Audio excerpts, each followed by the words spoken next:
그래서 이제부터 이제 본론으로 들어갈게요. 자, 성품이라는 것은 생각, 감정, 행동의 표현이라 그랬죠. 그러면 저는 오늘 아주 짤막하게 어떻게 하면 생각을 바뀔까? 어떻게 하면 감정을 바꿀까? 어떻게 하면 행동을 바꿀까? 요렇게만 오늘 한번 생각해 보려고 그래요. 여러분, 정말 생각이 나랑 아닐 때, 그리고 생각을 바꿔주고 싶은데 전혀 그 생각을 고집부리고 바꾸지 않을 때 여러분 정말 힘드시죠? 힘드시죠? 네. 생각이 성품이에요. 자, 생각을 바꾸기 위해서는 질문법을 써야 됩니다. 무슨 법? 질문법. 질문법은요, 제가 제 책에 정의를 이렇게 내렸습니다. 상대에게 자신의 문제를 스스로 생각하고 그 해결법을 찾게 한 후 문제를 해결하는 데 도움이 되도록 스스로 생각을 열게 하는 방법이에요. 우리가 자녀의 생각을 바꾸게 하려면 무슨 법을 쓰자고요? 질문법. 스스로 생각할 수 있도록 하는 거예요. 엄청 도움이 됩니다. 토마스 리코나라고 하는 학자는 이렇게 말했어요. 아이의 성품을 키우는 방법은 질문을 많이 하는 것이다. 여러분, 질문 많이 하십니까? 한번 생각해 보세요. 아니에요. 제가 이거 굉장히 많이 강의해 봤는데요. 어느 곳에 가나 우리 부모님들은 딱 세 마디 해요. 해라. 하지 마. 했니? 이거예요. 예, 이거 외에는 없습니다. 자, 그렇다면 생각을 바꾸는 기술, 예, 질문법, 성품, 그럼 우리가 이 성품 질문법을 쓰면 어떤 유익이 올까요? 첫째, 아이의 자율적인 사고를 촉발해요. 우리가요, 우리 특히 크리스찬 부모님들이요, 저를 비롯해서 저희 집안은 아주 좀 유별난 집안이었죠. 저희는 완전히 부모의 말은 법이다, 이래야 된다, 막 이렇게 착착 지시를 내리는데 아주 익숙했어요. 그런데요, 아이들의 사고는 질문법을 썼을 때 아이들의 사고가 확장이 된다는 거예요. 그래서 우리가 이 자율적인 사고를 주려면 질문법을 써서 스스로의 문제를 생각하게 만드는 것 아주 능력입니다. 새로운 사고를 발견해서 사고의 지평을 넓혀주고 미래지향적인 질문을 통해서 더 좋은 행동을 기대할 수가 있게 되는 것이죠.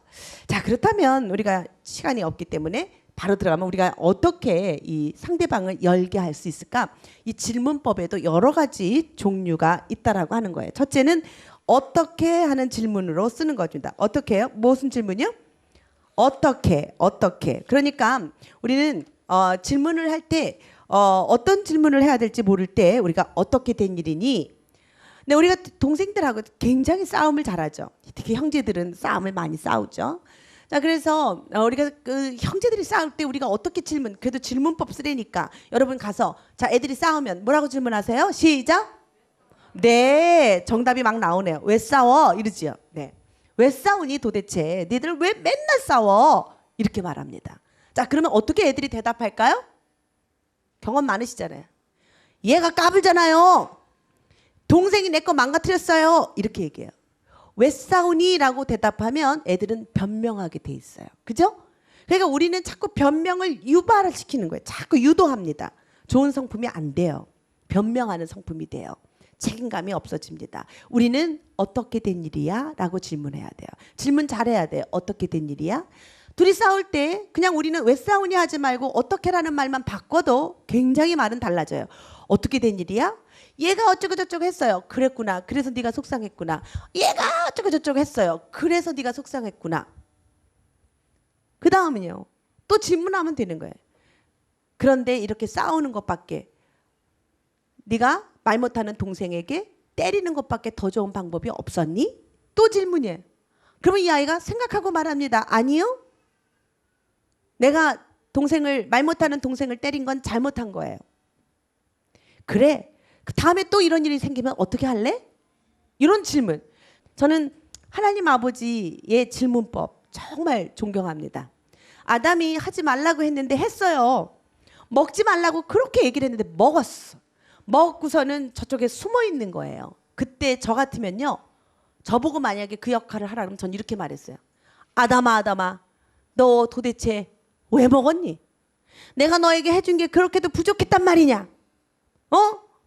내가 너한테 어떻게 해줬는데? 이렇게 얘기를 했을 것 같아요. 여러분 안 그래요? 예. 그런데 하나님 어떻게 하셨어요? 아담아, 내가 어디에 있느냐? 저는 아주 거기에 감동이에요. 정말 하나님 인격적인 하나님이세요. 아멘. 우리가 믿고 있는 하나님 인격적인 하나님이세요. 아담아 네가 어디에 있느냐. 네가 어제까지 나하고 같이 나란히 걸어갔던 사람이 친밀한 관계 속에서 마주보며 웃고 살았던 네가 너 지금 어디 있단 말이냐. 어떤 뜻이에요? 책임감. 내 양심을 자극하는 질문을 하고 계신 거예요. 통탄하시는 마음, 사랑하시는 마음으로 함축해서 어디에 있느냐. 멋지지 않아요? 우리 그런 말을 닮아야 됩니다. 하나님 아버지의 질문. 미래지향적인 질문이에요. 날마다 우리는 이런 얘기해요. 너 어저께도 빵점, 그저께도 빵점, 오늘도 빵점. 도대체 너 언제 날마다 빵빵 해가지고 언제 100점 맞을래? 우린 이렇게 말해요. 자꾸 과거 지향적으로 맞아요. 저희는 교회가 개척교회라 이 전도들 하려고 여러분 요즘 현대인들이 성경 공부하자 그러면 안 모여요. 그런데 가정을 세우는 성품 대화법 이러면 모여요. 가정에 고민이 많으니까. 그래서 이제 부부 성품 대화학교를 시작했어요. 그래서 부부들끼리 실습을 시킵니다. 얘기를 하라고. 그래서 정말 이렇게 무슨 얘기든지 하라 그러면요. 한 부부가 있는데 날마다 과거 지향적인 얘기를 하는 거예요. 내가 아파서 누워있을 때 당신이 약 한 번 사왔어? 뭐 이 얘기. 큰애 아파서 누워있을, 큰애 낳고 누워있을 때도 당신은 나가서 뭐 했어? 근데 그 다음 주에 와서 또 대화를 하는데 또 그 질문, 고대목이에요. 고대목. 넘어가질 않아요. 그러니까 날마다 과거 지향적인 옛날에 못했던 것만 계속 갖다 얘기해요. 덮어버리고요. 자, 우리가 앞으로 더 잘 살기 위해서는 어떻게 하면 될까요? 이렇게 질문해야 되는 거예요. 그죠? 예. 자녀들 보고도 넌 도대체 점수가 이게 뭐니? 그리고 자꾸 과거에 있는 점수를 가지고 들먹일 게 아니라 어떻게 해야 돼요? 왜? 네가 다음 시험에 시험을 잘 보기 위해서 지금부터 너 어떻게 하면 될 것 같으니? 어떻게 공부하기로 결심했니? 이런 걸 질문하면 돼요. 그죠? 네, 미래 지향적인 질문. 과거는 묻지 마세요. 네. 열린 질문법을 해야 됩니다. 열린 질문법. 여러분 제가 한번 대답해 보세요. 질문할게요. 여러분 이 강의가 지금 여러분에게 좋아요, 나빠요? 좋아요. 이게 안 좋은 질문이에요. OX가 아니라 좋으니 나쁘니 할래 안 할래 그 아니라 자 우리가 다음에 더 잘하기 위해서 어떻게 할까요? 다른 의견이 있을까요? 이번 교육을 통해서 우리 삶에 어떻게 적용시킬 수 있을까요? 이렇게 질문해서 열려 있게. 이것이 바로 열린 질문법이에요. 근데 우리는요. 잘해서 잘못했어. 이 질문 굉장히 많이 해요. 잘해서 잘못했어. 잘못했어요. 빨리 그러면 잘못했다고 말해. 이러면 문제가 되는 것처럼 우린 그렇게 한단 말이죠. 열린 질문법을 쓰는 겁니다. 직접적인 질문법을 쓰는 거예요. 네가 친구하고 그렇게 싸운다고 무슨 이로움이 있겠니? 이런 질문이죠. 네가 화가 난다고 벽을 치면 무슨 도움이 되겠어? 이렇게 너무 이순신 장군께서 말입니다. 그냥 아군끼리 싸우고 있는데 아무리 말려도 안 되는 거예요. 자, 그럴 때 아주 이순신 장군께서 다 불러가지고 그랬대요. 아군끼리 싸운다고 무슨 유익이 있겠느냐? 이랬더니 가만히 숙연해지더니 그다음부터는 안 싸우더라는 거예요. 그러니까 우리가 직접적으로 영향을 끼칠 수 있는 질문법을 써서 생각해 보게 만드는 거예요. 자, 이 질문법은 어디를 변화시키는? 어디? 성품 중에 어디? 어디를 변화시키는? 생각을 변화시키는 질문법. 그러니까 여러분 부부관계에서도 그런 거죠. 자꾸 당신 때문에 과거 지향적인 질문이 아니라 여보 우리가 앞으로 더 좋은 부부관계를 위해서는 어떻게 하면 좋을까? 우리 한번 얘기해봐요. 뭐 이런 것도 굉장히 좋은 대화법이에요. 아이들과 이런 생각을 한번 좀 바꿔보는 질문법입니다. 자, 그 다음에 이제 어디로 내려가요? 여기 이제 생각은 바뀌었어요. 끝나버렸습니다. 어디로? 가슴. 네, 가슴을 변화시키려면 무슨 방법을 써야 될까요? 경청법. 무슨 법이요? 경청법. 네. 여러분 경청이란 같이 한번 읽어볼까요? 시작. 상대방의 말과 행동을 잘 집중하여 들어 상대방이 얼마나 소중한지 인정해 주는 것. 그러니까 우리가 1단계 경청은 저희는 1단계 오픈 스텝 1단계 2단계 3단계 4단계 경청법까지 훈련을 해요. 그러니까 이 경청이라고 하는 게 귀로 잘 듣는 것만 경청이 아니죠. 처음에는 소리에 반응하는 것 이거 경청이었어요. 애들에게 토끼가 바삭바삭 소리 나면 귀가 쫑긋 세워지는 것처럼 소리에 집중하는 훈련 이거 필요해요. 그리고 그거 어렸을 때 해봐야 돼요. 안 그러면 청각에 이상이 있으면 빨리 가서 고쳐야 돼요. 그래서 이 모국어가 영유아기 때 형성이 되는데 이때 놓쳐버리면 평생 언어적 모국어에 불구가 되기 때문에 정말 이 청각에 이상이 없는지 소리에 딱 집중하는 훈련들 굉장히 중요하죠. 그 다음에는 이 말에 집중하는 훈련, 행동에 집중하는 훈련. 그 다음은요, 말과 행동이 아니어도 마음에 집중하는 훈련을 해야 됩니다. 예수님은 그렇게 하셨어요. 그죠? 예. 정말 그 사마리아 여인이 그 물을 들어왔을 때 그 만났던 그 대화는 그 여인이 입에서 나온 말을 갖고 하신 게 아니라 그 속에 감춰져 있는 수많은 생각까지 읽어내실 줄 아는 그런 경청법을 사용하신 거예요. 그러니까 정말 말할 수 없는 비탄의 여인이었던 그 여인은 그 순간 예수님을 만난 그 만남 이후로 딴 사람이 되어버렸어요. 왜요? 가슴이 변화됐기 때문에 그렇습니다. 성품은요, 가슴이 변화돼야 돼요. 가슴이 변화 없이 우리가 너무 생각, 지식만 넣어주는 신앙교육이 너무 메말라는 거예요.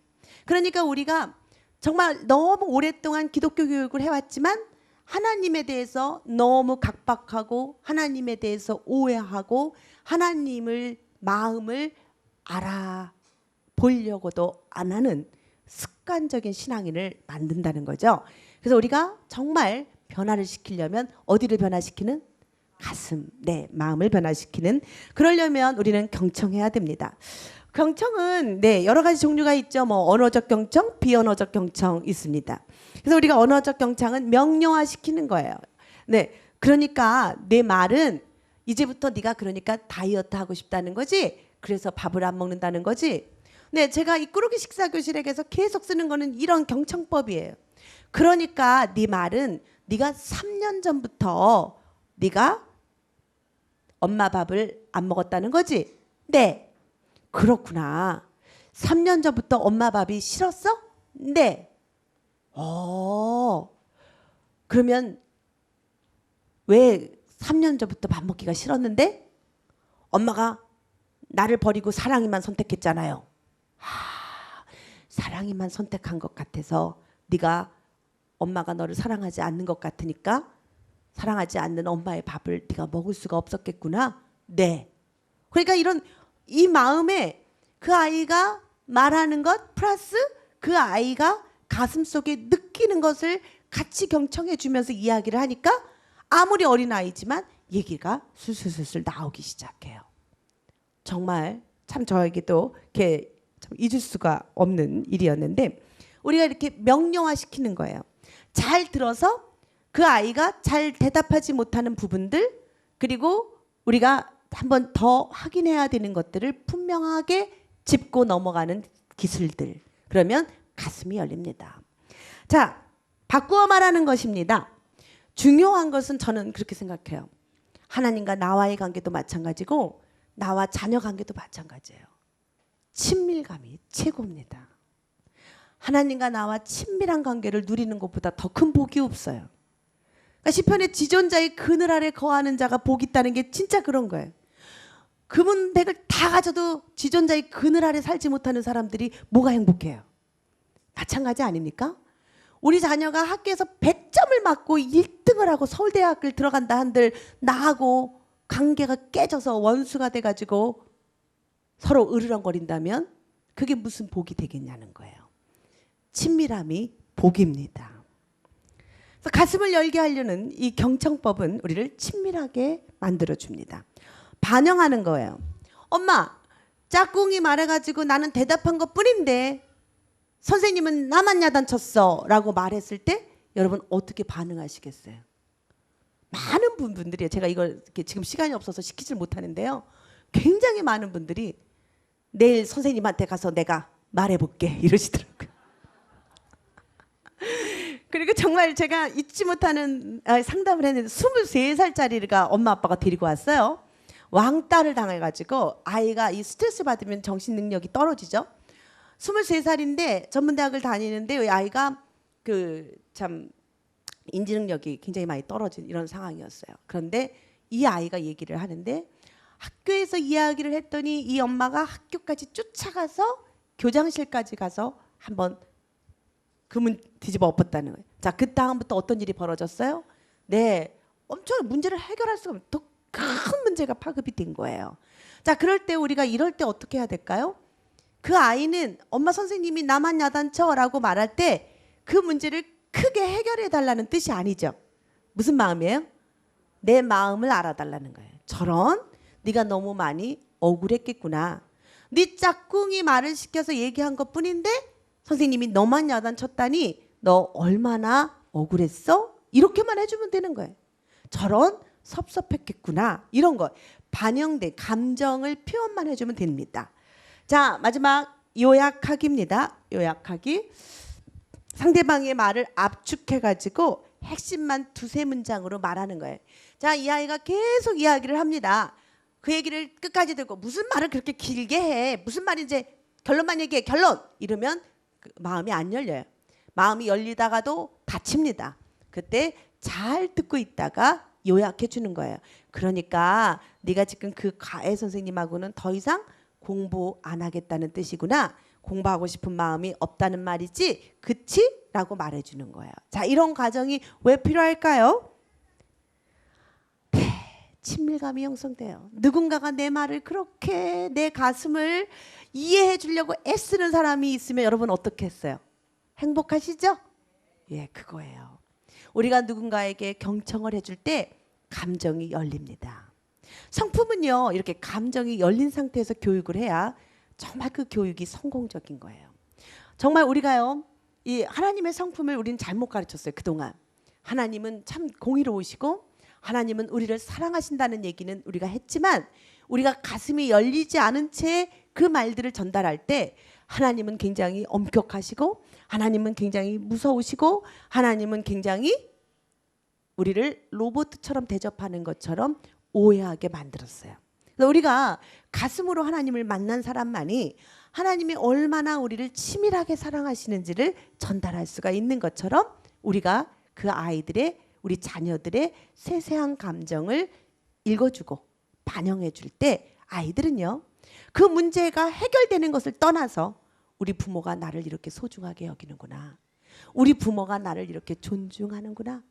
우리 엄마가 나를 이렇게 사랑하는구나. 이 느낌을 전달해 주게 됩니다. 자, 비언어적 경청은 뭐 너무나 잘 아시는 것처럼 우리의 태도죠. 말하지 않아도 보여주는 태도입니다. 개방적이고 열린 마음으로 그 사람을 향해서 쳐다봐 줘야 되겠죠. 빨리 말해 하고 도망가듯이 있는 게 아니라 바라보고 가슴을 활짝 열어주고 고개를 끄덕이고 상대방에게 집중하는 모습을 보여주고 말하면 적절하게 고개를 끄덕여주고 눈을 맞춰주고 미소를 띠고 쳐다봐주면서 너는 참 나한테 소중해 이런 이야기를 하는 것입니다. 이럴 때 그런 태도를 보고 우리 사람들은 이 사람은 나를 사랑하는구나. 여기에 오면 하나님이 어떤 분인지 알 수 있어. 이렇게 됩니다. 사람들이 교회에 와서도 마음의 문을 열지 못하는 이유가 우리가 말로는 사랑이라고 말을 하는데 우리 태도는 전혀 사랑이 아닌 거예요. 그냥 오고 가는 사람들이 도깨비 시장처럼 그냥 바쁘기만 하고 누가 좀 길을 물어봐도 그냥 빨리 가야 되는 것처럼 이러면서 그러니까 가슴이 안 열리는 거예요. 가슴이 안 열려요. 그러다가 막 혜민 스님 같은 그냥 잘생긴 사람이 웃음이 나오면 저 사람은 내 마음을 알아줄 것 같은 착각에 빠지는 거예요. 그래서 우리가 정말 우리의 태도들을 바꿔야 됩니다. 자, 이제 뭐만 남았나요? 행동을 바꾸는 기술. 자, 그러면 이번에는 이제 행동을 바꿔야 돼. 이제 행동만 바꾸면 우리는 이제 정말 우리 기술을 다 익히게 됩니다. 행동을 바꾸는 스킬에는요, 첫째는 긍정적인 피드백입니다. 우리 같이 해봐요. 시작. 긍정적인 피드백. 네, 긍정적인 피드백이에요. 긍정적인 피드백은요, 우리가 너무 안 해봤기 때문에 좀 생소할 수가 있어요. 그러니까 어떠한 상황에서도 우리의 생각, 감정, 행동을 잘 표현해서 좋은 관계를 유지하는 게 성품 대화법이란 말이에요. 그런데 상황이 있을 때 우리는 굉장히 부정적인 피드백 너무 익숙해 있어요. 참 우리가 참 우리를 살펴보면 긍정적으로 보는 습관보다는 부정적으로 보는 습관이 아주 익숙해져 있어요. 그런데 하나님은 계속 긍정적인 시각으로 우리를 보신단 말이에요. 그러니까 우리 시각 훈련을 안 하면은 정말 하나님 성품을 닮아가기가 굉장히 어려운 거예요. 예를 들면 여러분은 우리 시각을 자연스럽게 성경을 읽기 시작하면 구약에서 특히 이사야, 뭐 에레미야 애가 보기 시작하면 여러분 어떠세요?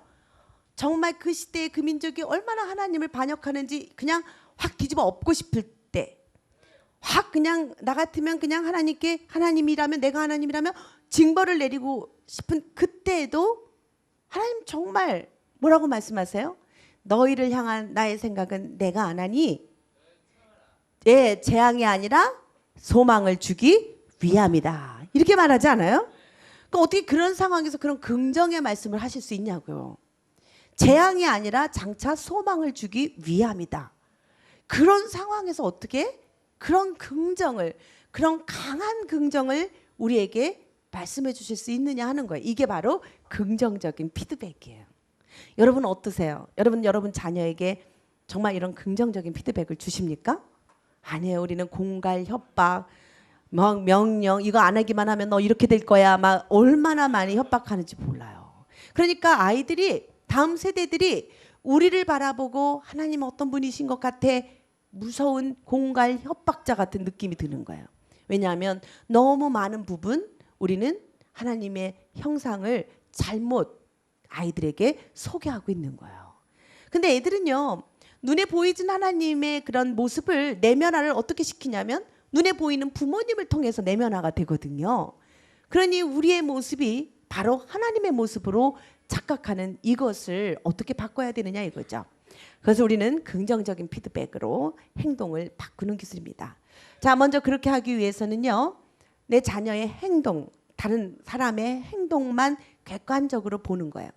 행동, 사람 자체가, 우리는 보통 어떻게, 넌 나쁜 애야. 우리는 이렇게 얘기를 해요. 인격을 평가해 버린다고요. 저 사람은 뭐 잘해, 저 사람은 뭐 해, 이렇게 딱 평가해 버려요. 그런데 우리는 행동만 우리는 집어서 뽑아주는 거예요.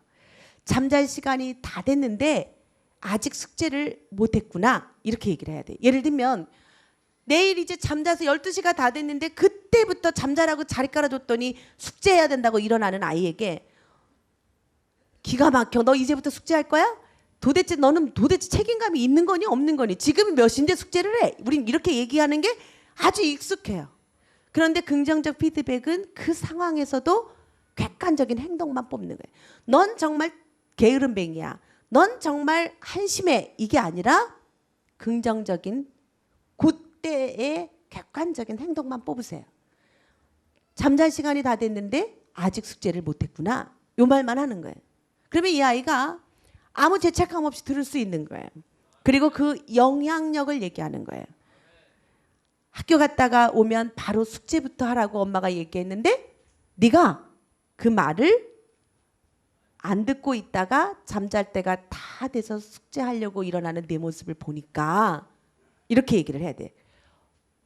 이런 엄마 말을 무시하는 것 같아서, 엄마 말을 존중하지 않는 것 같아서 속상해.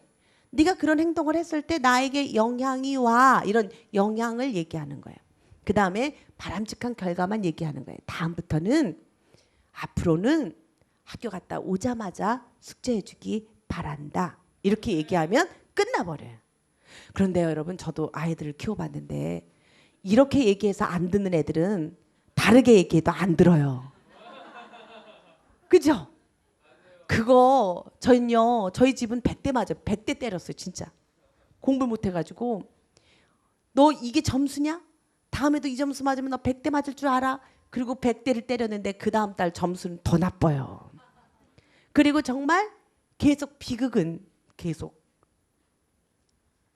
이어지고 원수처럼 되고, 예, 부모 말이라 그러면 거꾸로 가려고 하고, 이렇게 악순환이 되는 거죠. 그래서 우리는 뭘 한다? 긍정적인 피드백을 주는 거예요.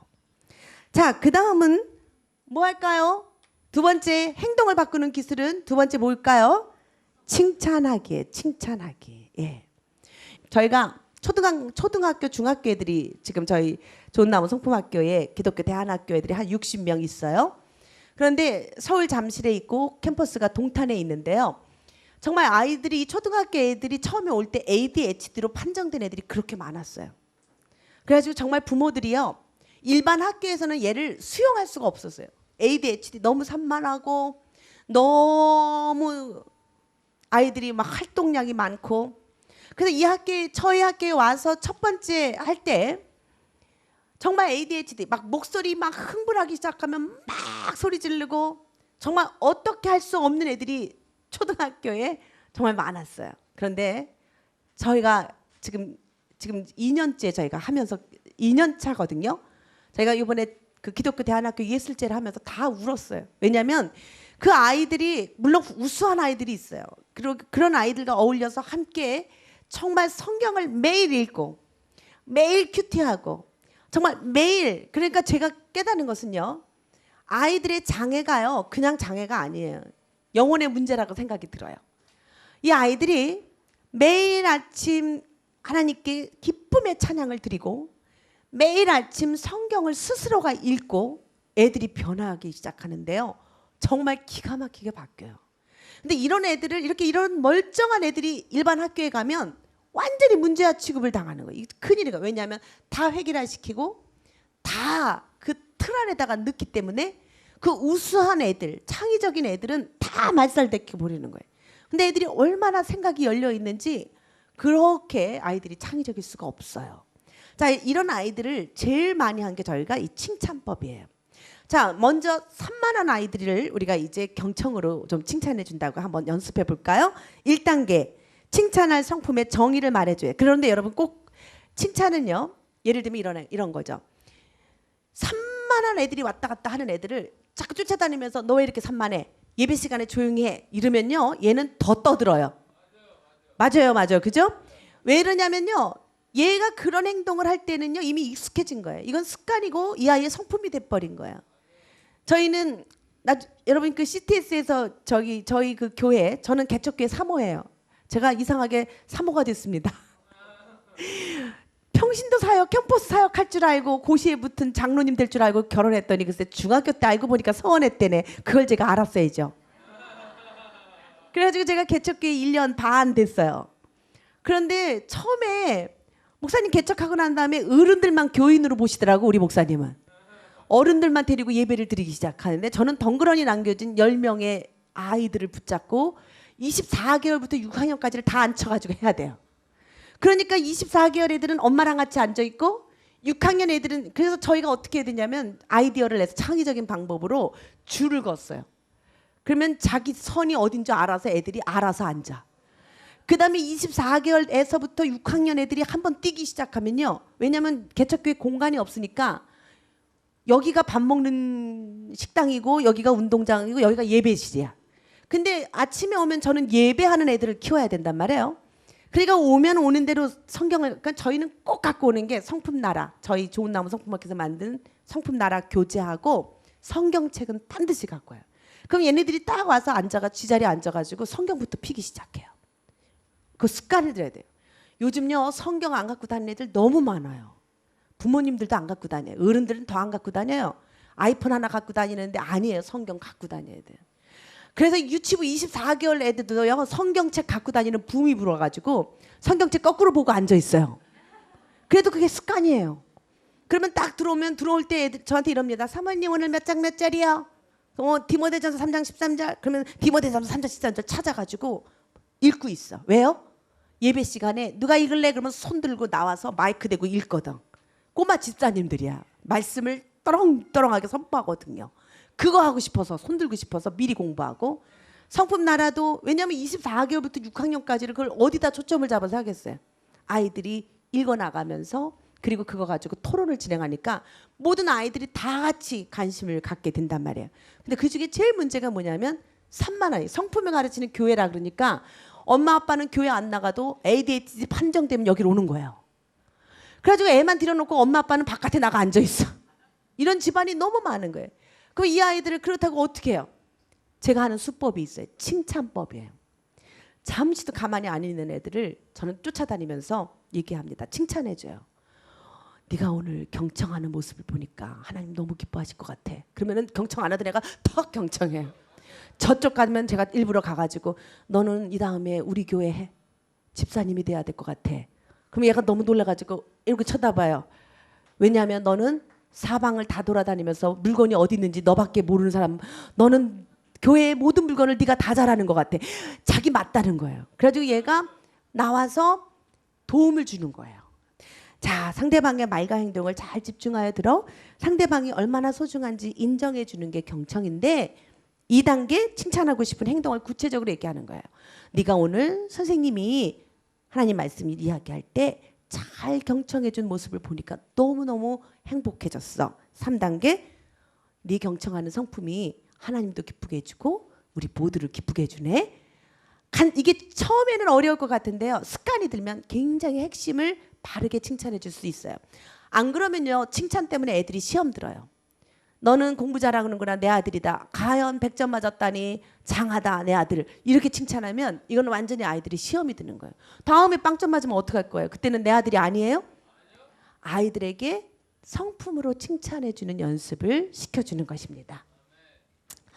잘못된 훈계는 성품으로 훈계해야 되는데, 이 훈계법은 저희가 따로 6주 과정으로 교육을 하고 있어요.